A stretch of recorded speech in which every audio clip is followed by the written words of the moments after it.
we want to direct him to finding an expert that can coach him and walk him through this. But if he's ready to kind of take the first steps, what would be the first handful of things that a guy can do on his own to maybe I can give you like the number one thing that a man can do is making a decision. And it might sound, like this is kind of like obvious, right?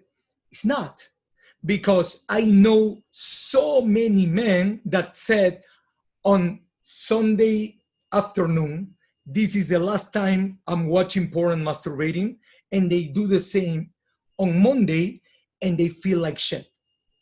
It's as simple as that, So making a conscious decision and actually putting your skin on the game, like literally taking action. And then once, I take them through a process of making that decision something sacred, whatever the word sacred represents for them, and we make a sacred decision that comes from them.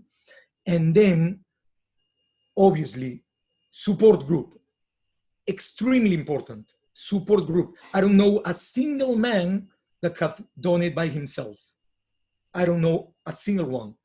Then the 4 activities. The 4 activities, very simple, but are as simple as, you can do them. Entails the same difficulty of not doing them. Number 1, meditation. Number 2, breathing. Number 3, exercising. Number 4, changing your nutrition, right? So meditation actually quiets your mind and allows you to connect with the silence, allows you to remember who you are. Meditation is extremely important. It actually slows down the brain waves. There are so many studies that tell you that meditation helps you in every single way. So meditation is crucial. Like I don't negotiate. If I tell a man that wants to work with me, are you willing to meditate? If they say no, dude, I don't want to take your money. That's it.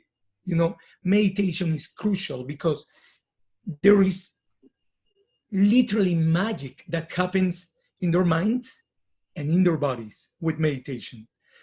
The second part is breathing, because every emotions become triggers when you are into porn.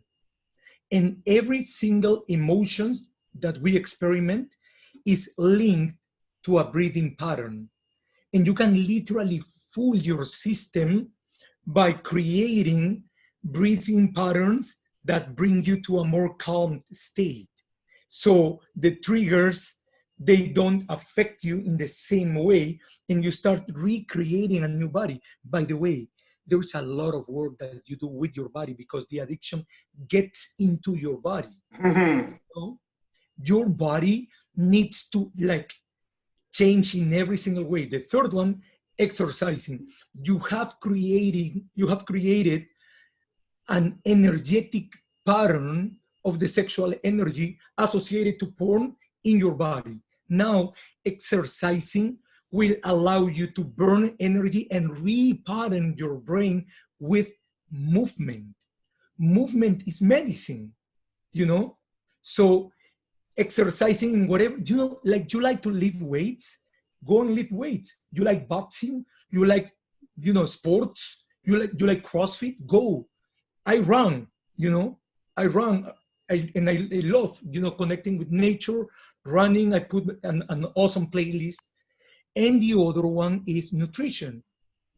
And I'm not telling you, kill yourself and eat perfect and all that. No, but you know what? The gut is the second brain. And your emotions, a huge percentage of the emotions that you experiment on any given day, they come from your gut. So you need to understand that you need to modify your body. So these 4 activities are crucial. And little by little on the process, I walk with the men that I work with. little by little incorporating these activities, not like a lot creating big changes, no, little by little. So each little increase start changing their identity. You know what I mean? So little increases do magic. And the last one is the total change of your environment, because you need to change the physical environment where you used to act out. You need to change your social environment, the people that you were surrounded by, and you need to change the environment of your mind. And you need to be extremely careful of whatever comes to your mind. All the things that I just mentioned are really basic stuff. And I would add something else, which is go in search for the primal wound, because the problem is not porn addiction. That's the escape route. You've been escaping from an inner pain that is most of the times a primal wound that you are not facing. Once you go deep and create a relationship with you and that pain that you refused to face, there's no pain. You don't want to run away from your own life. So those are little tips that I can, mention to you. But when you have a structured plan and you follow through that plan, then you can heal.